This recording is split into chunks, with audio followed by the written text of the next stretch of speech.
Hey guys, it is me again. As you can tell, today is Saturday, February the 11th. Makes it day 42 on our Project Daily Bread 2012. Guys, as always, it's good to be here tonight. I'm going to go ahead and apologize, guys, for this, for my hair sticking up there. You can see that. Guys, I've had a toboggan on a lot today. And every time I wear a toboggan, especially when my hair starts getting a little long like it is right now, I'm doing a haircut, but when I have to wear a toboggan or a hat, and I've had both on today, I've had a toboggan and a hat on, so it makes my hair stick up like that, and I just about got it patted down a while ago, I kept fooling with it enough, and about 11 o'clock, I guess, it's a little after 1 right now, Dad came in here and said there's a truck that was dropped off at the shop for us to work on Monday. He said, son, I can't remember if I got the keys out of that truck or not. So he said, I'm going to go down there and check. I said, no, you're not going to go. At 11 o'clock at night, and he already was in his pajamas, I said, you're not going to walk down there. I'll walk down there and check it. So anyway, I had to put my toboggan back on. So that's kind of what wrecked. That's what's making my hair stick up. So, you guys that kind of accuse me I just got out of bed or something, it's not hardly what it is. So, anyway, like I always say, guys, it is good to be here, and it really, really is. I want to thank you guys that have already commented on my, I don't even remember what I called it. What did I call it? Progress so far video showing the car. I've not read the comments yet. I just now checked my email inbox and noticed I had a few comments on it. So I want to thank everybody for it. Let's see. I did have a little question for Milo, though. I'll try to keep the bodywork stuff to a minimum tonight. You mentioned to wash the car, with water and Ajax. I know you guys have mentioned before using the Ajax on the Scotch-Brite to rough the clear, but do you mean literally just wash the car, put a little Ajax in the water and wash the whole car with it? I'm guessing you're saying that to make sure the car gets good and clean. I mean, but just kind of, if you can, Milo, or well, I guess Milo's the one that suggested it, so he needs to answer it. But you know what I mean. Just kind of expound on that just a little bit. What you mean by that? I mean, just put some in my water. Actually, put it on the sponge or rag that I use is probably what you're talking about. But anyway, brother, I know this. I probably get on some of you guys' nerves asking all these questions, and I think Darren has made more videos answering questions for me than anybody. But one thing that, guys, I know this job's not going to turn out perfect. I don't expect it to turn out perfect. And there's nothing perfect in this world, like the old saying goes. There's only ever been one thing perfect on this world, and they nailed him to a tree. And that's the truth. I know it's not, but I want to try to do everything I can to make it as good as it can. Then at least when I get done and I've got these 2 or 3 little problems with it, or 4 or 5 little problems, whatever they are, I can say, well, I did as good as I could do. I got all the info I could. I talked to all the guys I could, and that's as good as I could do it. So, as long as you're confident that you've done all you can do, and done your best, I'm satisfied. So that's the reason I ask all these questions. I don't want to screw nothing up. I don't want to get up there with Ajax or something and do it wrong and get done washing the car and go, wait a minute, wait a minute, I've just destroyed what I've already done, So, like I said, brother, just in the comments for this video, if you just kind of want to, just kind of tell me your procedure on that. And did you mean, pretty much all the area that's going to be painted to wash with that? So, okay, saying that, guys, let's see what else. I don't know. I explained everything in my video that you guys seen. I've still not decided how I'm going to tape, where I'm going to tape where I'm going to quit painting, where I'm going to tape my blend line, I guess you would say, or my blend panel. I've been kind of practicing a little bit with the transition tape that Adam told me to get, and it seems to work pretty daggone good. To be honest, it works about the same as back taping, folding the tape backwards like Darren said to do. But using this stuff's just easier. It's easier and quicker because you just pull it off and, You know, for a novice like me, it's easier. So I don't know. I'll use one of the two, but uh, I don't know. But then again, too, I may. I don't know. I don't. The way it's setting, I don't. But the way I'm going to blend it, I don't think I'm going to be able to use a blend bridge like Milo showed me to do.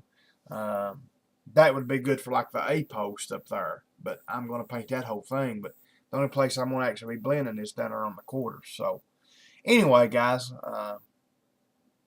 hopefully, like I said, this week it'll warm up enough to where I can get the car out and wash it, get all the crud off of it, get all the sand and gunk and slime out of the moldings and all that, and get the dust off the car. And while I got the car out, I'm going to sweep the garage, try to get the dust down as good as I can. But it's got to warm up. It's what I just look on the laptop, 16 degrees outside right now here. You can't even turn the water hose on. Everything's froze up. I mean, my water's not froze up, but if I pulled the water hose outside and hooked it up, it'd be froze pretty quick. So, like I said, hopefully by the end of next week, I'll be able to get it out, get it washed, get it back in, get it masked off, and maybe sometime next weekend, hopefully, I'll get to actually spray it. So, I've got to do some stuff in between now and then anyway. I've got to try Darren's gun out that he sent me. Oh, that's another thing, brother. What air pressure? I mean, I know that those are a lot higher pressure guns, but what air pressure would you suggest starting at? It's kind of like everything else. I've heard everything from 40 psi to 60 psi. So, I mean, that's kind of a broad band to start at. I know probably hitting in the middle at 50 would probably be all right, but just, kind of, if you can answer me that in a comment or whatever, brother, that'd be fine. Just what air pressure would you suggest starting at? Being a good starting point. I may have to turn it up or down, but just kind of give me what you would start it at. So let's see, guys. On top of that,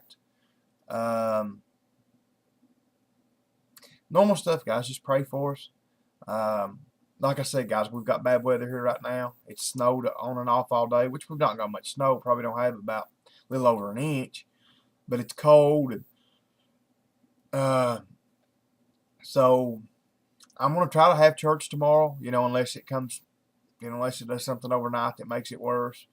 I know there probably won't be 7 or 8, 9 people there, but, I feel like you got to try to be there when you can, and the people that are really devoted. See, I'm not going to say that, because we got a couple women and things that, just can't drive, won't get out when it's bad, and I understand that. Now, I'm not saying that they're not devoted because they don't come to church. Because the good thing about it is the women that do not come when it's bad weather and stuff like that, they're good about coming. I mean, they are good about being there any other time. So I'm not going to say that, but a lot of people will use the weather as an excuse, though. People that are not truly really scared of the roads, but they'll just get up. Oh, it's bad out. I'm not going to go to church. And that way they got an excuse. If they see you, that day or Monday or Tuesday or throughout the week, they can say, "Oh yeah, I wasn't at church Sunday because the roads were so bad." I mean, I've had people use that excuse, but then you see them that evening, or you see them literally after church. You go to the store or something to get something to fix supper with, and they're at the store, and you're sitting there thinking to yourself, "Okay, they couldn't get out to come to church, but they can get out to go buy food and stuff." I mean, anyway, I'm not going to get into that, guys, but I'm just saying it takes devoted people to come in bad weather. I mean, that's just the truth. So, anyway, just pray for that. Pray that we'll have a good time tomorrow, a good turnout as possible. And I've been studying a lot tonight, guys. Going to do my sermon a little different tomorrow, so just everybody pray for that. Richard, I'm still going to try to get a video. Brother, I've just had so much going on that I've not had time to set it up, so as soon as I get time, hopefully within the next couple of weeks, I will try to get some video of our church service. I know several of you guys have been asking for that. Let's see, what else, guys? I was trying to do all the jibber jabber I could here real quick. Let's see. Yeah, like I said, guys, I'm going to I'll tell you what I'm going to do. All of you guys that watch this or that are in the YouTube Garage Gang, I know I've got a few of the Garage Gang guys that watch this. If I'm getting her to make me a sticker board, like some people have got, I've got a big furnace door, the door that comes off like a 5-ton heat pump furnace. That's what I'm going to use for testing probably Darren's gun for my sealer. Anyway, after I get sealer on this thing, and I'm probably going to wait till after Mom's car, but I'm going to base this thing in like either white or silver, or like a gray, like a graphite. I'm going to go to the parts house basically and try to find something cheap, something I can buy just like a pint of or something. Anyway, I'm going to base it in that color. Then I'm going to get me some probably 1/4 inch or 1/8 inch. I'll just have to decide when I get there. Fine line tape and make a pinstripe around the outside edge of it, to border it.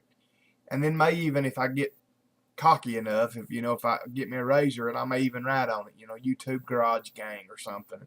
Anyway, then I'm going to paint over that. If I've got any color left from Mom's car, either the ground coat or the regular shade, the purple, I'll paint it purple. If not, I'll buy another color, just a cheap, like I said, pint of something. I'm gonna make a sign, guys, to put the stickers on. That's what I'm gonna say. I'm gonna, even if I can't actually put, that way I can carry it around. That way I don't have to put it somewhere permanent. So any of you guys, I say Darren has already sent me a couple of his stickers from his car, so I don't need no more from Darren. But any of you other guys that watch this that have got stickers, and you don't have to be in our Garage Gang. Any of you guys, if you got some kind of sticker you want to send me, send it. Guys, as soon as I can think about it and get a time to talk to my sticker man, the one that made our church stickers, I'm going to try to have him design me up a sticker for my YouTube channel. So anyway, I just kind of want to throw that out there. Maybe when I get to paint this thing, which you never know, I may do it this week. To be honest, if I can scrounge up the money to do it, to buy the paint and stuff with, which my parts house is pretty good about letting me charge this stuff. A lot of this stuff for Mom's car, I've had to charge it because I didn't have the money to pay for it. The primers and the tape and the air filters, for the air, and I've probably spent over $200 down there, which I've paid him some on it, but anyway, he'd probably charge me a little bit of paint. But if it gets warm enough, I may paint that this week, guys, because I really need to do it outside because I don't want to get any overspray on Mom's car. So I don't know. Anyway, guys, I'll show you a video of that when I do it. Like I said, guys, just trying to jibber jabber. What else? I guess that's about it, guys. I really do. I guess that's about it. So,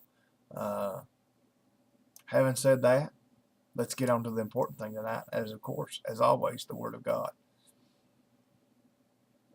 Guys, 1 Corinthians, and seeing this always reminds you of Paul, and that's what I'm going to preach on tomorrow is Paul.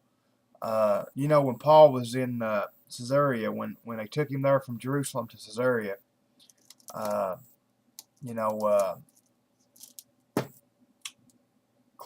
was his name? Claudius Lysis, or Lysis Claudius, I can't remember which way it went. Anyway, he sent Paul to Caesarea because he didn't want to fool with him. So, Felix was there, the governor, and Felix couldn't find anything wrong with him, couldn't find any charge in him. But he also couldn't let him go because he knew the Jews would get mad and throw a big ruckus. So he kept Paul there for 2 years as a prisoner. Now, he let him have a lot of freedom. He let people come and go and see him. He didn't keep him chained down. He didn't keep him bound, but he kept him locked up. But he kept Paul for 2 years, and you can read about this in the end of Acts chapter 24, like the last several verses. But anyway, he kept Paul there. Paul witnessed to him. Paul got to witness to him many times. It talks about him and his wife. But guys, Paul was there for 2 years waiting to find out something, And then they got a new governor. What was his name? Festus. Came in, and same deal. He kept him locked up. Well, he didn't know what to do. He was having trouble, so he was asking Herod when Herod came to visit, kind of what to do, because Herod, was the the Judean king. Anyway, guys, what I'm trying to get at, man, Paul, can you imagine that? You know, we get aggravated, guys. I'm not going to lie about it. I pray for something for a week and don't get it, and I get aggravated. Can you imagine Paul there? You know he was praying to be out of jail. You know he was praying to be out of there. He didn't like being bound up. I mean, even though they weren't torturing him, you know, it could have been a lot worse. Still, he didn't like being locked up, being a prisoner. 2 years, guys. But now this was before Festus came. You know, he was there a prisoner longer than that. But I'm saying it was 2 years from the time that Felix threw him in until Festus came into power. They switched. Felix was the governor, then Festus come in. But what I'm saying, guys, 2 years. Think about that. Think about how sometimes we don't give a prayer a week and we want to give up and quit. Paul didn't give up and quit. I know I've wasted a lot of time on that, guys. Lord, just put that on me. Matter of fact, I'm going to preach on that tomorrow, so maybe that's why the Lord had it on my mind. Anyway, 1 Corinthians chapter 2, verse 1. And I, brethren, when I came to you, came not with excellency of speech or of wisdom, declaring unto you the testimony of God.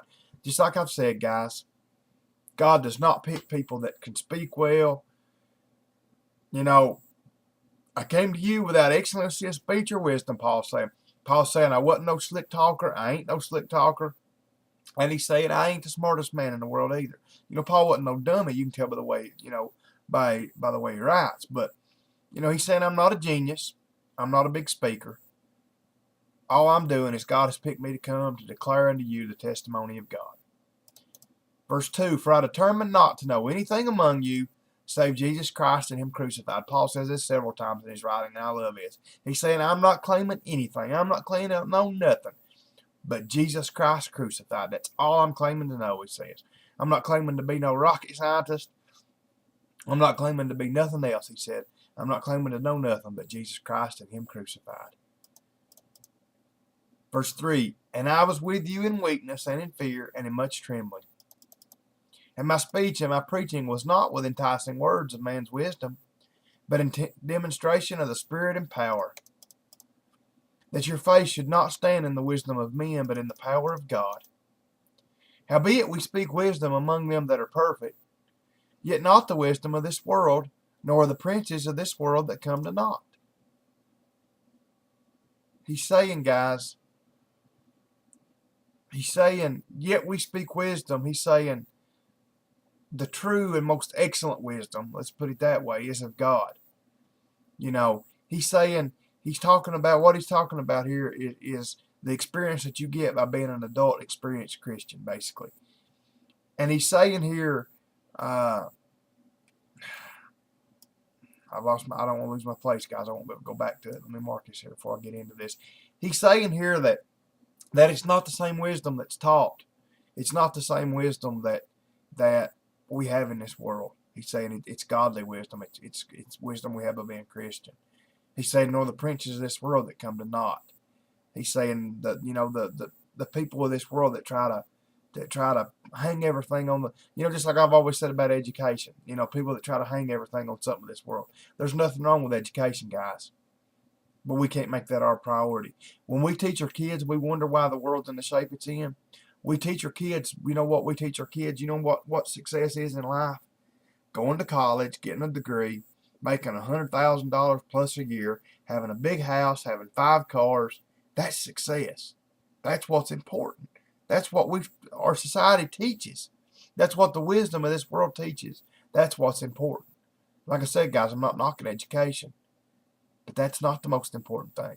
Matter of fact, to me, it's not even on top several. You know, we got to put our eyes on God and focus on his wisdom.